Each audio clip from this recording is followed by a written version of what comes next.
Hello and welcome to the second season of ACM's Vault of Cult.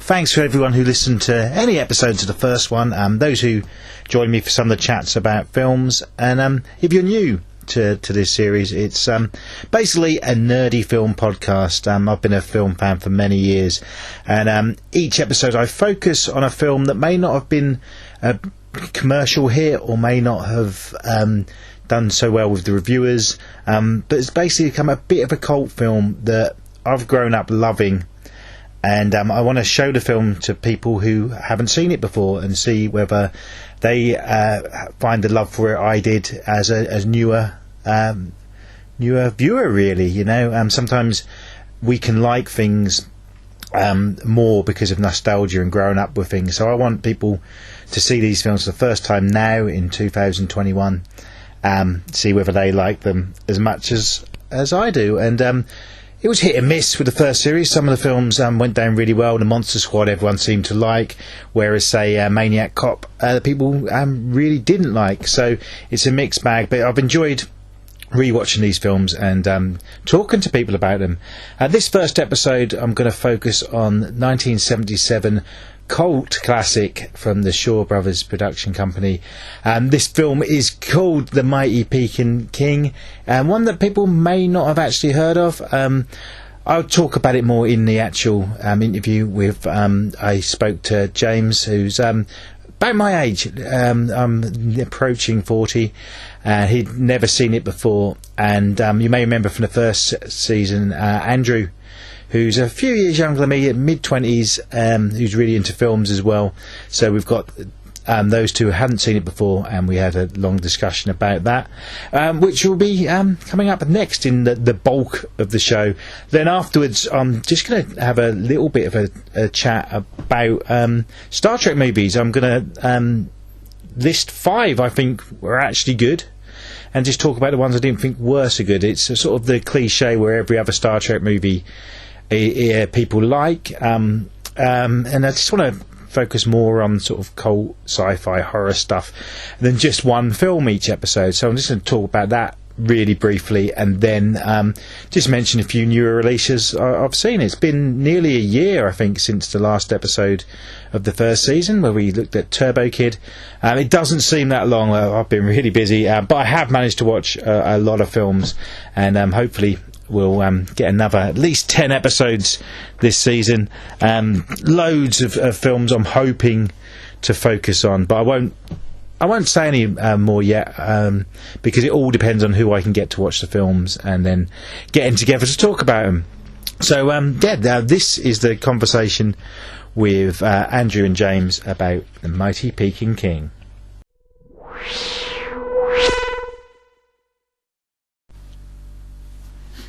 Okay, we've just watched The Mighty Peking Man. I'm joined by James. Hello. Hello. And podcast semi-regular Andrew. Hello. Hello.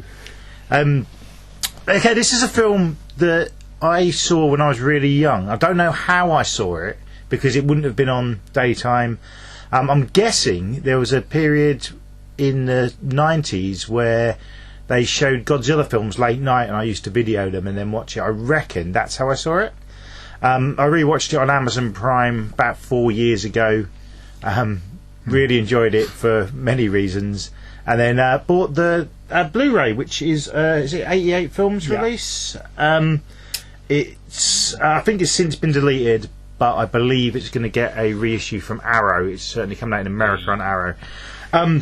Right, so firstly, we'll discuss it at length, I suppose. But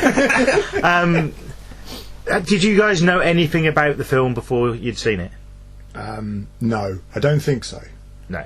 I'd not even heard of it, so no. Never heard of it. Okay, it got a bit of a revival in the late 90s when Tarantino actually got it re-released at cinemas in America. And so I think it found a new audience then. Yeah, I think I had vaguely heard of it. Like when you said the name, and I wasn't sure. And then I saw some clips, some stills of it, and I'm pretty sure someone's shown them, or I've seen them in some documentary or something before. But apart from that, I knew nothing of the story or anything. Okay, I don't know where to start. I mean, should we? So we start with like I'm not going to say we're not going to do spoilers because you can't talk about this and not. So we'll start with the opening. I'll put here in my notes: opening destruction scenes. The destruction of the village. Yeah. By a bloke in a ape suit. That's right. That was a bloke in it. What, you are. Should we mention what did you think about the way because it's basically a King Kong rip-off, isn't it? 100%. Yeah. King Kong rip-off. Kongsploitation. Made in 1977. That's right. Shaw Brothers production. Made in Hong Kong, and it's a bloke in a suit, and you can. If you look not that closely, you can see the human eyes through the suit as well, can't you? It's like a hole, and you can see there's a bit of makeup, and it looks. The ape suit is basically the Michael Keaton Batman costume with fur on it. You can see the eyes, you can see there's makeup underneath it. Can't turn his head. Yeah, but I think pretty much. Whole body's going. But I mean, it starts with village being destroyed by we should just call him Kong. It'd be easier. And considering it's low budget, I don't think it looks that bad. No. It's clearly not a multi-million-dollar Hollywood production. As far as I'm aware, it cost 6 million Hong Kong dollars, which in currency in 77, I have no idea how many millions or hundreds of thousands. 77, about the budget of 5 episodes of Happy Days. Probably. Who knows? Exactly. It took a year to film, though. So which a film like this you'd expect to not take long at all.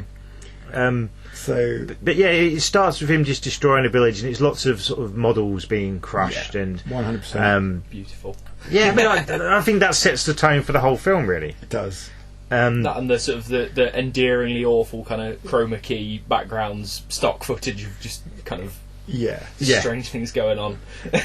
And which will bring us to there's an elephant attack where it's stock footage. They've put the actors over shooting at. Yeah, it's a sort of superimposed where we have the actors in the foreground shooting at the elephants in the background, and I'm sure some of the footage is probably of elephants actually being killed on a hunt. And it's quite obscene, really. There's one thing I don't really want to dwell on is there was nothing at the end of this film saying no animals were harmed in the making of this movie. Well, there probably was. There are other scenes with leopards and tigers, especially with the tiger, which I thought the fight scene was pretty good because it was clearly a real tiger that was fighting a man. Yeah. And I thought, man, you wouldn't do that today. Nowhere's going to allow that today. No.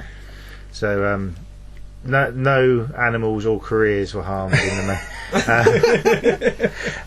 but yeah, some of the fight scenes around does look good. Yeah. Which brings us on to possibly my favourite scene from the film, which is quite early on. Samantha, who is basically a female Tarzan Sheena type character who befriends the Peking man. There's a ridiculous flashback scene where she's wearing tartan and her family die in a plane crash. Happens to all of us. But she grows up with the animals who assume teach her to speak English. And, well, that's the thing. I mean, she looked old enough to probably be able to speak quite well, and then sort of can't. And that amused me. I'm reckoning that she's probably from a non-speaking country. A non-speaking country? Yeah, a non-speaking country. Or a non-English speaking country. Okay, no. We all watched Switzerland, I believe. So yeah, and I think she was in a few sort of. You know, you got the 70s horror films that ripped Hammer off. I think she was in a few of those. Right. She was some vampire-y one, I think. Yeah. But not much else. But she's plastered over the posters and covers of the DVD, which when I posted on, I think it was Instagram that I was doing this podcast, a female friend of mine was just like, that just looks filth. I'm not saying it isn't either. There are bits of it, yeah. It would be in Sid James's top 10 films, I think. Carry on Konging. Yeah. Oh. But it's obviously it's the mid to late 70s and sex sells. So it's basically a lot of her running about in a bikini. But that aside, it's really enjoyable because there's a lot of action going on in it, lots going on. A ridiculous love story where it's another flashback, and all the flashbacks seem like these sort of Spanish Mexican soap operas you see clips of. It's 100% melodrama. Yeah, it's just, I don't know how to describe how, like, watching it, how annoying it can be when you think, really, why have they done this? Yeah. I mean, there's no need. Like, the film sells itself with this giant gorilla smashing things and stamping on people. I mean, you don't need this silly melodrama bit, which is a non sequitur. It doesn't mean anything. It doesn't do anything to the plot at all. There's a flashback to him. He's basically having a cry and drinking heavily about his ex, who he just walks into his brother's flat and they're in bed together. And they're arguing, saying, "This means nothing. You're clearly having sex." It was a joke. That's the line. It was a joke. What? Yeah. I mean, fair enough. I mean, after sex, many people have told me I'm a joke, but they don't need to. That's not normally the opening gambit, though, is it? So that's ridiculous. And there is a scene where Samantha Tarzan lady meets the brother later in the film, and the look on her face, she is instantly in love with him. You see that, and then there's a jealousy. It's like he's just a bloke in a not very good suit. What are you on about? That suit was wicked. That proper 70s Roger Moore kind of leisure suit, big old collar. You look like the man. I don't know what you're on about, mate. So the main thing for me what didn't work in this film, there's a lot, is the romantic stuff they've thrown in. I'm going to mention towards the end about who actually was this film aimed at. So there's got everything. There's even they've thrown in the random in the jungle quicksand scene, which I'm pleased to see, because in that era, every good film had a quicksand scene in it. Did. And that's missing from Carry On Up the Jungle, I believe. It's out of nowhere a bit though, because it's the tiger bit, isn't it? The tiger bit. The tiger scares them, and then they just fall into quicksand. It's one guy gets attacked by the tiger, another guy simultaneously falls into quicksand. That's too much, dude. That's but they've obviously ticking the boxes of what's needed in these films. Yeah. We will mention the love song montage with a leopard. It's a good sort of 3 minutes where this very cheesy love song's playing. I thought the music was quite good. It was. Cheesy doesn't mean bad. No, it was sort of cut rate kind of Rocky score, wasn't it? Yeah. And there's like the Johnny, who's the protagonist, hero. Yeah, his brother's an arsehole. Though. We've been through this. We haven't got to Lou yet, though. He's the bigger. But Johnny befriends it's Samantha in the jungle, and there's a montage of them getting to know each other. And it's very romantic, but in every scene there's a leopard with them.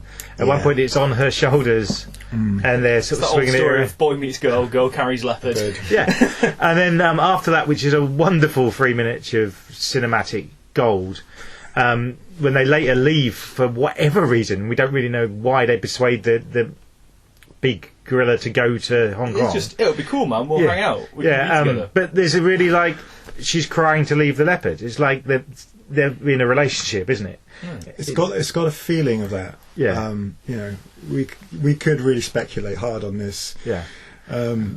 Which maybe we shouldn't do. No. Has this woman not seen King Kong? Oh no, because when her family died, we're like, oh no, it's going to go King Kong, isn't it? Yeah. Yes. Yeah. I'm pretty sure the people who made the film had seen King Kong. What do you think? Definitely. It's as if they hadn't.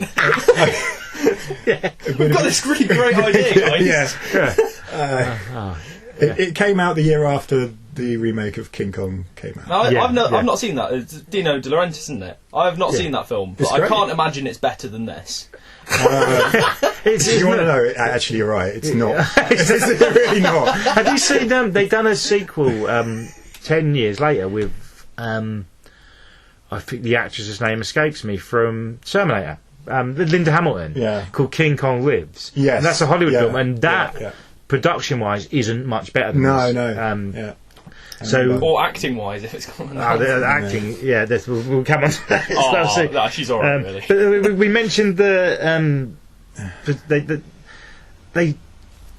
get the ape to go to Hong Kong to basically put it on exhibition. It's not really explained, but they get it on the boat, and he's chained up and stuff. But he's there on his own accord, so they don't need to chain him, do they?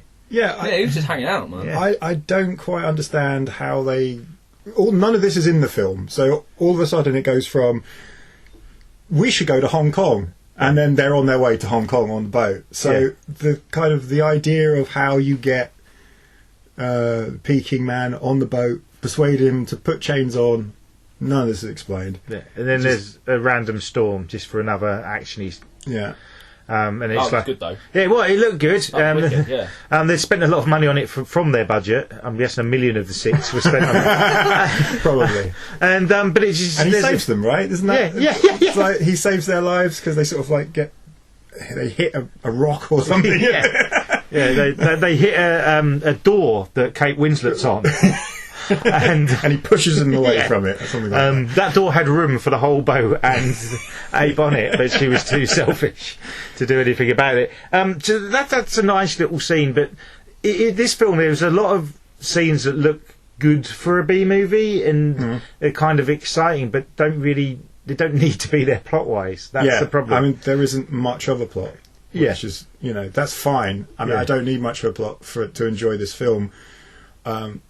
The thing that just unnerves me a bit is that they thought they needed to throw things in that they really didn't need to. Yeah.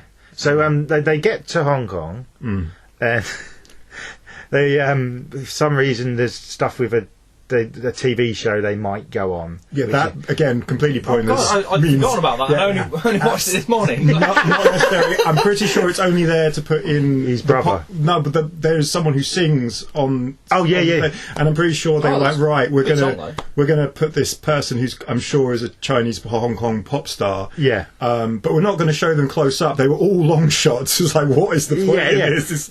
Like when Madness were on the young ones. Yeah. Only this was funny. They were young guns. The young guns were. Yeah, young ones was funny for its day. I would say. I'm not going to start on that. You're glad Rick Mail's dead. That's a bit harsh, isn't it? I mean, anyway, moving on. He'd find it funny though, so it's all right. That's true. Yeah. Or would he? So they basically nearly go on a TV show. They don't even go on it, do they? Yeah. So that they can meet the brother who's producing it. Yeah, again, when they get to Hong Kong, he phones up his brother. Remember, his brother is the person who cheated on with his girlfriend. Yeah. He clearly was very unhappy with his brother. When he phones him up, like that never happened. It's like, best friends. Bro, how's it going? Yeah. Hey, we're here. Can we meet up? Yeah. And for no reason whatsoever. Maybe he finally got the joke. Yeah. Hey, I find it funny now. Yeah. Cheers, but then at Hong Kong Stadium, there's an exhibition with the gorilla, and it's being put on by the sleaziest man of all time, Lou. So where do we start with Lou? Well, okay. Lou is what was considered in these kind of films the money man. He's the guy who has the idea, funds the expedition, all of that. But he chickens out halfway through because he just can't hack it, doesn't like it, so leaves. And then when Johnny does find the Peking man, he's all like, "Oh yeah, I knew he was real, really." and ends up taking him back to Hong Kong. And yeah, Lou's just a very nasty, seedy man, your typical bad guy who then decides that he's going to try it on with Samantha. This is a scene where we have to talk about. Yeah, of course, because this is the sort of thing that this is a movie that kids would love. Yes, and then there's this scene in it, which is where he basically sexually assaults her, attempted rape, 100%. But in a building where the window is so that the ape can clearly see, and he gets angry, then that's what sets him off. Yeah. I mean, I'm not a screenwriter, right? But I think I could probably come up with something to set the ape off more appropriate even for 1977 than what happened. Yeah, sure. I mean, similar to in the original King Kong, when they have him chained up and the lights are flashing and all this kind of stuff, and he's becomes clearly, rightfully so, enraged. They could have done something similar to that. I mean, they're poking him with sticks earlier on. Well, yeah, they put him on an exhibition. Everyone's throwing. Yeah. Everyone's brought vegetables to see this gorilla, and they throw them out. I mean, there's just generally a lot of just just being horrible to if I saw looking out of the window here, right, if I saw a massive gorilla or say Godzilla was, I wouldn't throw shit at it. I'd run out of the way. I wouldn't. But they're just taunting the poor bit. Unless they're what we, they might have not dubbed it all. They might be like, that's just a man in a suit, boo, and throwing stuff. That does raise a good question with this, because are there sort of different cuts of this film that one for the Hong Kong market? Yeah, there's a. And how different are they? We watched. I'm assuming you watched the same cut as I did, which is I think 90 minutes. Yeah, 90 minutes. And there is a 100-minute cut. Yeah, which is the one that has in Mandarin, which I couldn't find a version that had subtitles. So I couldn't. So I'm hoping when it gets the other release, it's actually on there. I'll buy it again, whatever, just so it's got a different cover. I mean, they do have a habit of sort of butchering Hong Kong films for Western markets. Like every Jackie Chan film. Yeah, I mean, I'm looking at it. It's a 15 certificate, which I think is fair. Absolutely. It says sexual threat and moderate violence. Now it could be PG with just moderate violence, can it? But that's the thing. I don't know whether I was going to talk about who this film's aimed at. It's obviously a cash in on King Kong. It took a year to make and came out a year after the remake, so it's obviously that's what they've done. But that's a film marketed at families. It's a blockbuster family film. So this isn't, and it's not. They haven't gone full Flesh Gordon spoof, obviously, which you could see. There's a market for that. Lou would probably watch it and fund it. But for this, it's like I don't know. It's a weird. But again, I find this quite often with Hong Kong films that you watch them and there's a friendly, fun kind of joyous thing to it, and then suddenly it's Jackie Chan taking down a prostitute ring with his burger van. Yeah, and it's brilliant. But you sort of think, who's this aimed at? Because as a kid, most of it would be brilliant, and the violence isn't so bad. I mean, this one's a bit, it's a bit grisly at points, but really that's not that. But then there's just bizarre subject matter alongside it, and you think, well, what inspired that? And I don't know if it's different attitudes in Hong Kong. Would it have been a lower rating there? I don't know. Yeah, I mean, it's 44 years old, so things are different, but it is from a different culture as well. Yeah.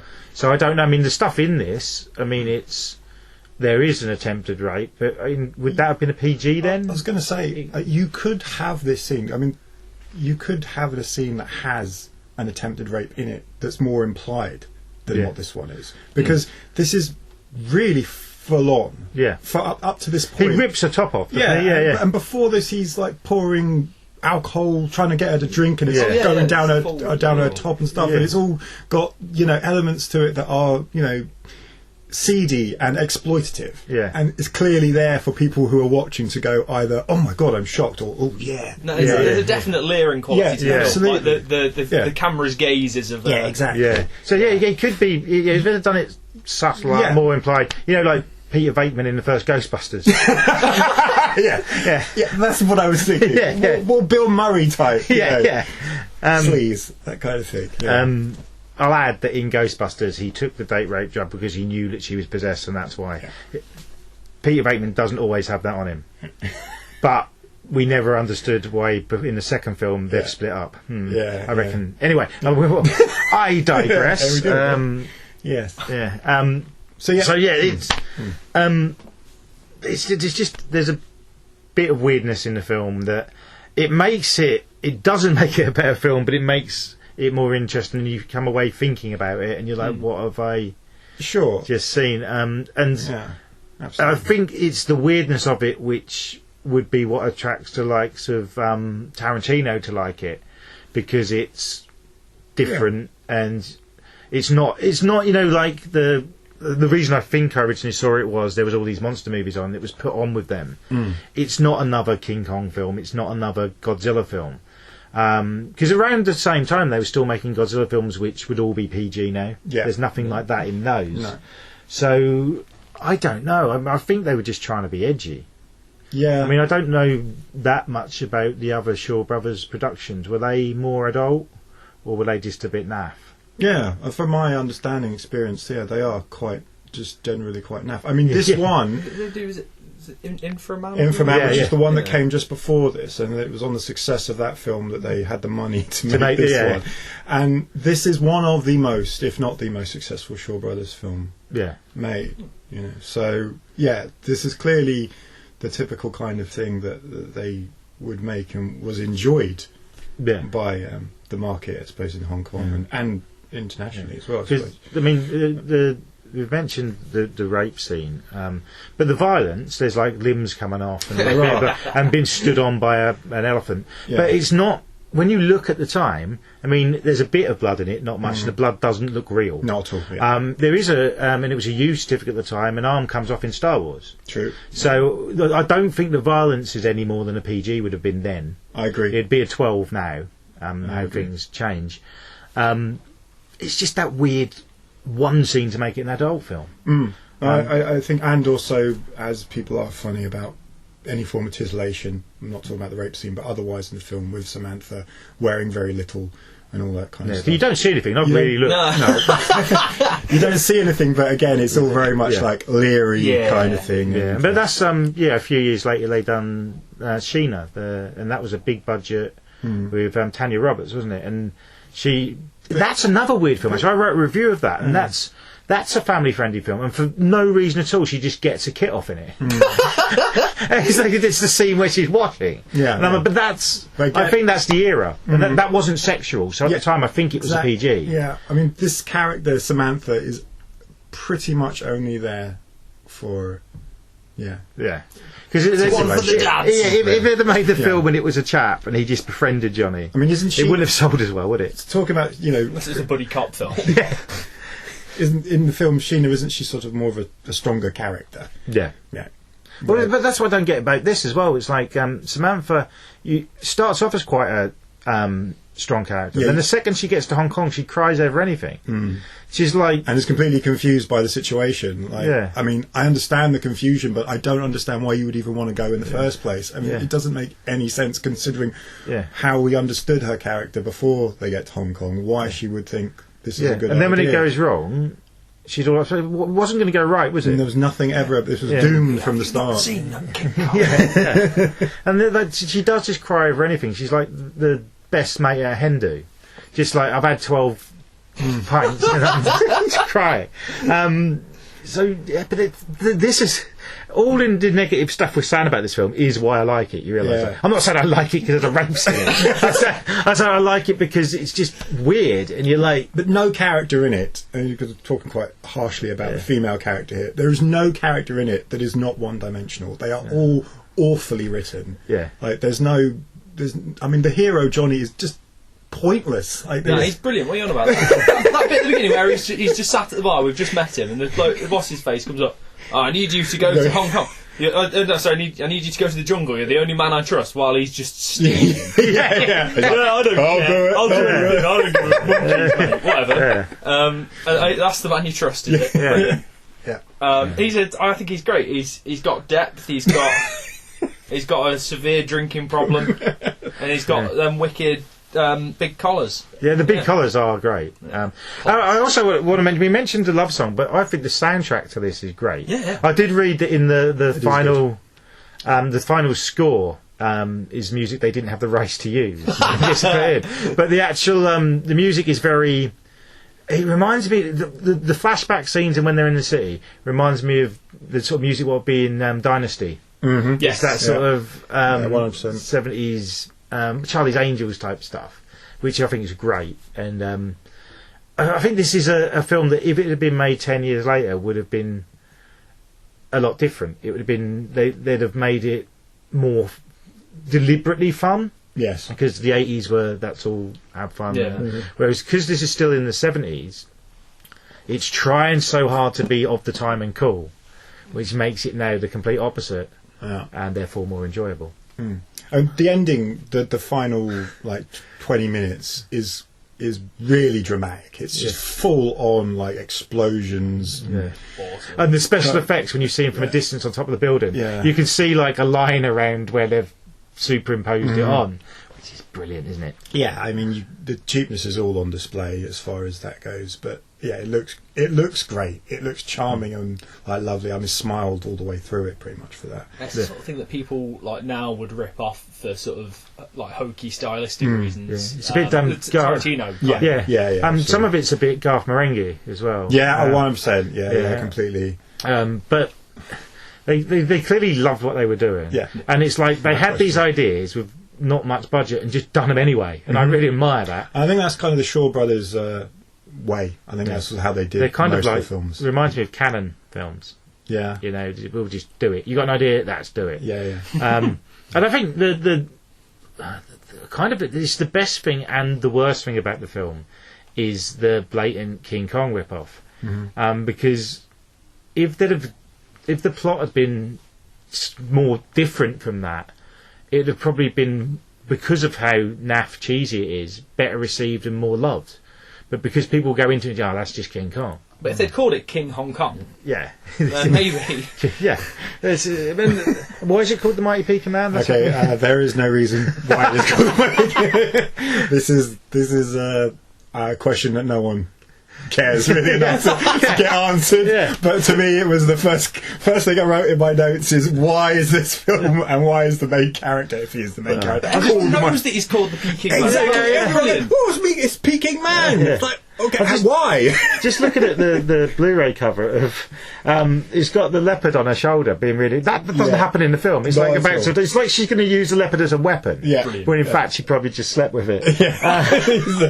But amazing. I can't give you anything but love, baby.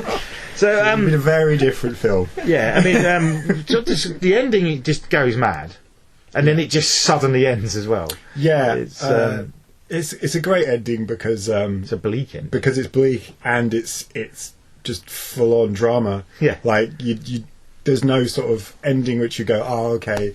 It's all come to a finish. It just, we're finished. Yeah. What did we learn from that? Yeah, we learned. Monkey men are flammable. Yeah. Well, I'm guessing the production company sort of gone under or didn't have the budget 10 years later when there was a sequel to King Kong, because I'd have loved to have seen them rip that off. Because they could have just sort of done kind of Bride of Frankenstein thing and him just getting up out of the fire and being fine. Halloween 2.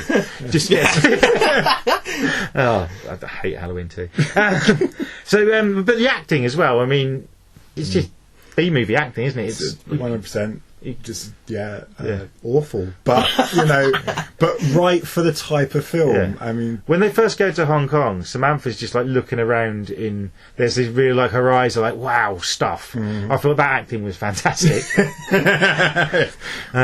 With your eyes, act with your eyes.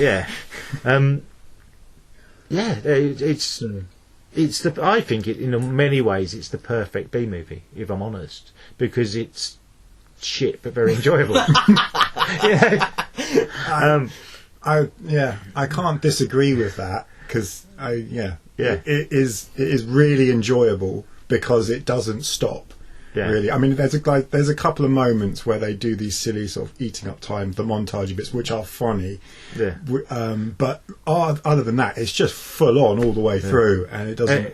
It doesn't give you a time to go, hang on, is this shit? And it's not like I was saying about 80s films where it's kind of tongue-in-cheek meant to be funny, but this isn't, is it? I don't think so. I mean, that's the thing, I don't think so, but I couldn't say for certain. They're surely, to some extent, they've got to be leaning into that camp. That can't be... I mean, camp indeed. I mean, one of the but it's not... I don't know, it's not... 60s Batman or whatever. No. It might be a matter of we'll just do it, and if people find it funny, they do, because there's no jokes in it, is there? It's inspired James Wan's recent work. So that's the this is a film that you're just like, wow, what have I seen? And I'd love to have better memories of when I saw it as a kid, because I'd have just seen it as a monster film. And even in the rape bit, I'd have probably been so young I just saw it as a physical attack, which it kind of is, because he does hit her as well, doesn't he? He does, which is, there's the whole thing is not nice. And I thought about this, if I'd seen it as a kid, what I would have thought. I mean, I can't really say. Yeah, I think I was distracted by the big monster destroying things. Yeah, and I it mean, sort of, that's the thing. I think I probably would have been as well. But yeah. I was not expecting it when it happened. I was like, hang on. Yeah. The film's just changed tone really violently. You should have guessed it. It came out in 1977. Something like that was bound to happen. Yeah. It's true, but Yeah. you're hoping. But it is a film that, I mean, Tarantino re-released it 22 years ago. Helped re-release it. He liked it because you see the big gorilla foot standing Yeah, there. There are a lot of gorilla feet in it. But actually, and also the female characters in it are probably better written than Tarantino ever does. Well, I hope he doesn't hear this. He probably will. The one person they'll see on Spotify might be Peking King, and he'll, check it out. Stop looking at football. Hey, these British assholes are being rude about me. Is he here? But Tarantino's another one who I generally do like his film. But you got to have a laugh, innit? You do. So, and you've got to think, let's say it's 44 years old, and he's sexist. Without question. But then films that are still considered classics, I know people who'd say John Hughes' teen films are sexist and racist. Yeah. Sure, yeah. Well, they are, but they weren't written to be. It's how times have changed, and things do change. But with this, times have changed, but sexual assault was never cool. It should never have. Unless it's in a Bond film. I mean, Here we go. Hang on. Hang on. But Lou does get his comeuppance really soon after the attempted rape. It's not like they go, oh, okay, well, that's fine with him. He can just swan off and nothing happens to him. Yeah. He does, He's killed. Yeah.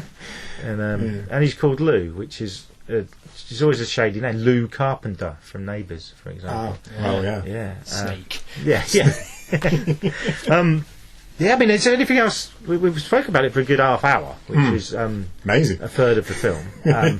But anything else you'd like to add on it? I'll do ratings in a minute. I would actually. You come into this film and you immediately get the kung fu zoom on that building, which I thought was wicked. But then I was slightly disappointed that there wasn't any kung fu. I'm not saying like all Hong Kong films. That's not the narrative I'm trying to project here. But it does seem like a missed opportunity to not have a sort of kung fu King Kong film. Yeah. How cool that would probably be. And also, there was no chopsticks in it. And he didn't fight some big Gundam fella either, so that was disappointing. Yeah. But it's not enough to tarnish my view of the film. Okay. But what you're saying is there was an opportunity for kung fu which didn't follow through. I tend to think if that opportunity arises, if you don't seize it, particularly on a film as silly as this, you've missed a trick, really. Yeah. Anything else? I'd just like to add on the kung fu bit. There may not be any kung fu in it, but there are some kung fu sound effects. Yeah. Because Lou gets a bit of a slap from Johnny. And it is sound effects, which is nice. I'd like Lou's sunglasses. And then there were bits as well where it's like mellow and then it's edited really quickly and there's like harsh music playing. It's quite badly edited. But beautifully so. Yeah. Like the sensory overload, jarring. It reminds me of on the Fast Show when they do Channel 9 and they're watching a soap opera or a film or something. It's very just that and that. Which is brilliant. So, ratings out of... What do we do, 5 or 10? I can't remember. Should we do it out of 10? Ratings out of 10. Up to you, boss. Yeah, okay. Ratings out of 10. 7, I reckon. Oh, 7. That's fair. And... I'd have to give it a 6. Oh. Yeah. Oh. Yeah. Okay. Would it have been higher if she lost her clothes more, or lower? No. But, yeah... To make it a better film, I think just some stronger characters and plot, probably. God, you loser!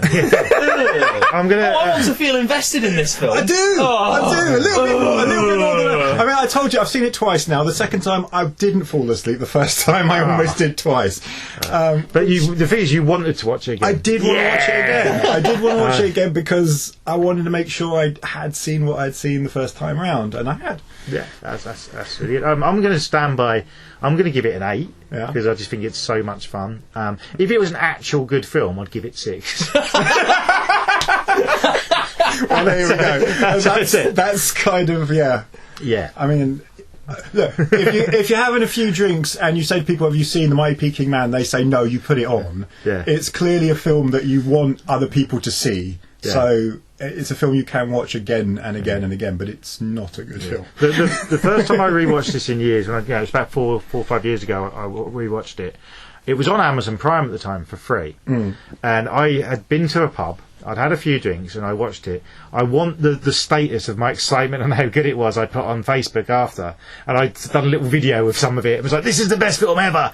Watch it now! And in the next morning, it would be like one like from my mum. Sort of sympathy there. And then I looked it up to see if there was available, just to see how popular it was. And I pre-ordered, which was coming out in a month, the double disc. I thought it was advertised as double disc, but it's one of those, one disc is Blu-ray and one's DVD. Yeah. Which I never get those releases, because it's like, if you've got a Blu-ray player, you can play DVDs on it anyway. Is it so that you buy it and there's a Blu-ray in it with the same stuff on it, I must buy a Blu-ray player now? Is that what they do? Yeah, it is big Blu-ray trying to extort money out of everyone. Exactly, yeah. That's, probably right. Yeah. I think, yeah. So yeah, they still do those releases. The double. Yeah. But it's a fantastic release. I recommend, if you're not waiting for, if the Arrow release ever comes out, that might not. You've got a commentary on it by some bloke who's seen it, a reversible cover, which are pointless. There's essays in a booklet, and it says there's a uncut, restored version, but it's not the longer version we once spoke. Anywho, we've been about 40 minutes. So can I pitch a film idea? Got him. So I might have told you about this before, but an idea for a sequel to King Kong versus Godzilla, where basically, have you ever seen the film Jungle to Jungle with Tim Allen? Who hasn't? Exactly. So. Godzilla comes to New York and is like, oh, King Kong. Godzilla is like, oh, King Kong, you need to come to Tokyo, I've got something to show you. And then they've got a kid, right? And it's this, like, monkey lizard man. And then Godzilla's all like, take him back to New York, show him what it's like. And so then it's just it's a little baby Godzilla monkey man running around New York. It sounds a brilliant idea, but it needs some kung fu in it. It does need kung fu in it. That's if Tarantino is listening and that gets made, you're in. Right, Tarantino, I'm coming for you, man. Right, thank you both very much. Sorry for ruining your podcast. Thanks for enjoying the film, for doing the podcast. Hopefully, I'll get you both back for another film soon. Yes, but I don't think I'll find one as awesome as this. You want me to end on that noise, didn't you? I'm not going to. But I'll end on this. Thank you very much.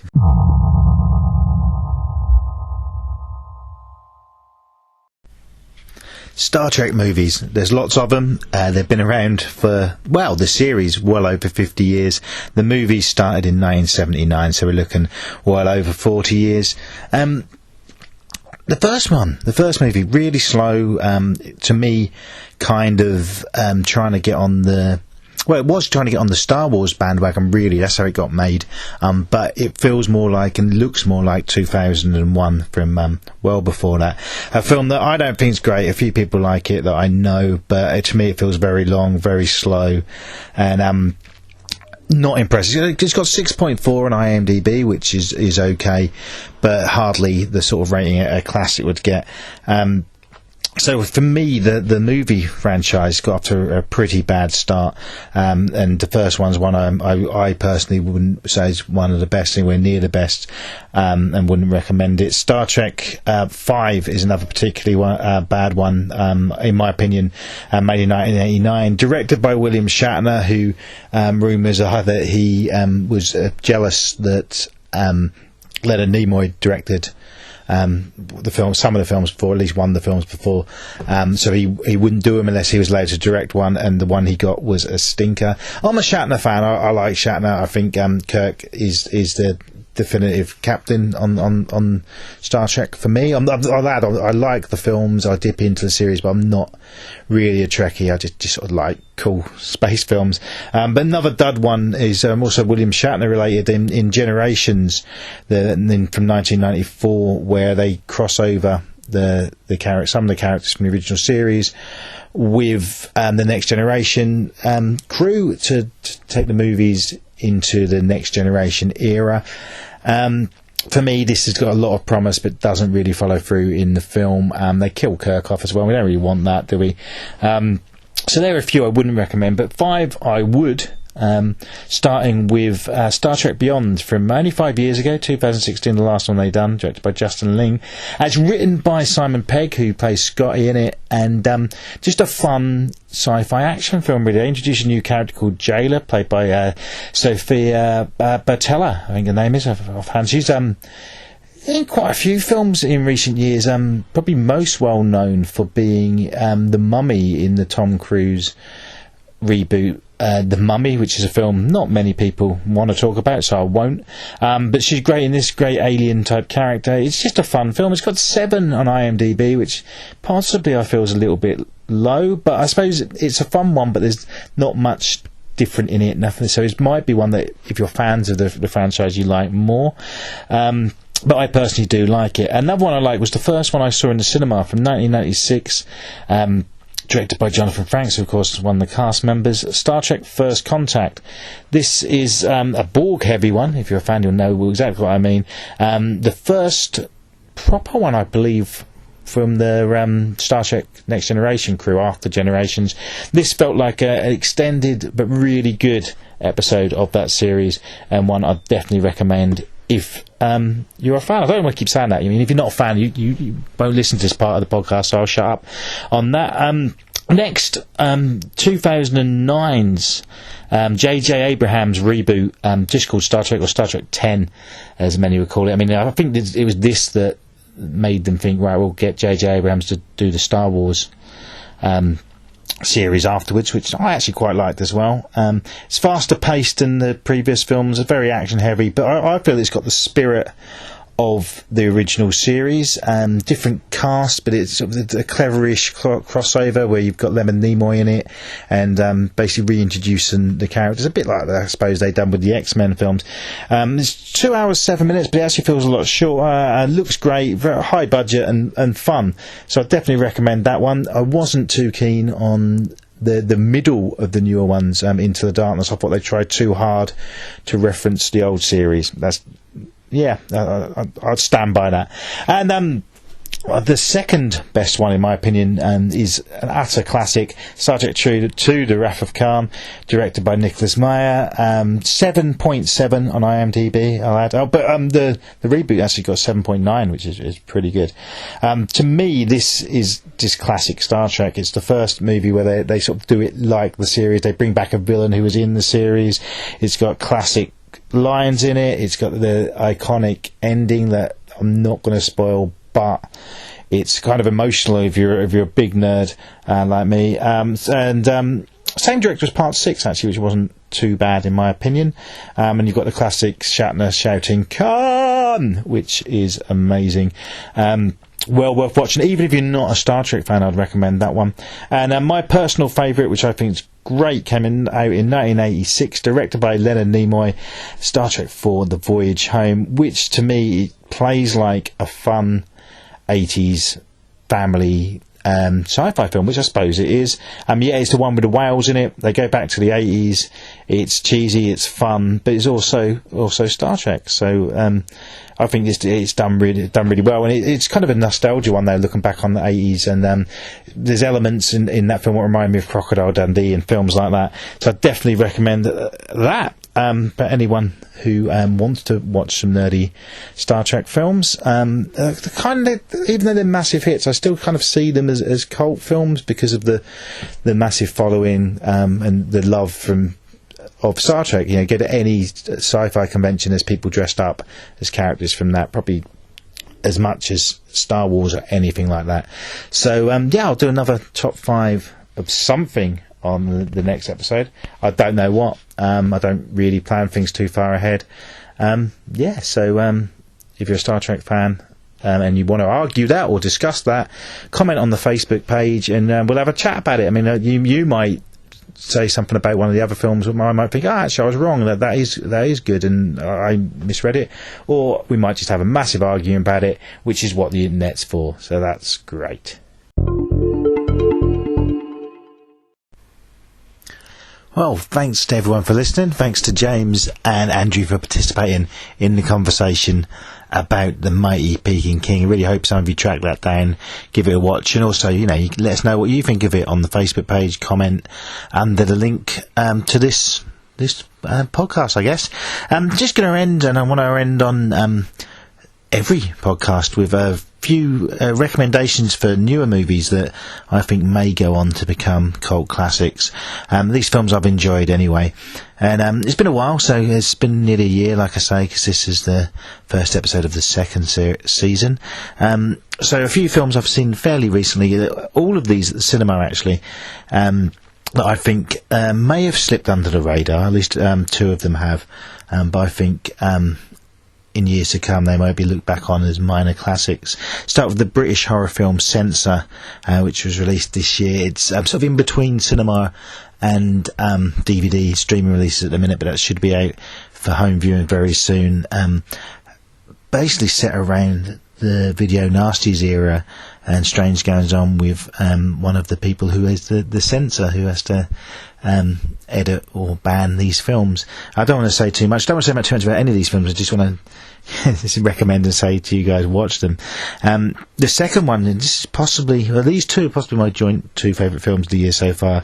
A French film called Deerskin, which has just come out on DVD. It was made in 2019, but got a cinema release earlier this year, obviously due to COVID and everything. That took a while. It's bizarre. It's a comedy horror about a guy who buys a new jacket, gets obsessed with it, and starts making a film, and basically wants to be the only person in the world with a jacket. It stars a guy who was in the artist who won an Oscar a few years ago, probably about 10 years ago for that. Another one I don't want to say too much on. It's only a 75-minute film, perfectly paced, I think, bizarre, and directed and written by the guy who created Flat Eric, if you remember him from many, many years ago. And another two quick recommendations, two films that have actually been quite big hits. The latest James Wan movie, Malignant, which is, I went into it thinking it's going to be another sort of Conjuring, that sort of thing, and it so isn't. It twists and turns. It's a Marmite film, which makes me think it might end up being a cult film. I really enjoyed it, but it took me a while to kind of get what it was. But yeah, that'll be out on DVD soon. Go watch it. I'd love to know what people think of this. It's the guy I saw it in the cinema with, which was Andrew, actually, who was in the podcast earlier.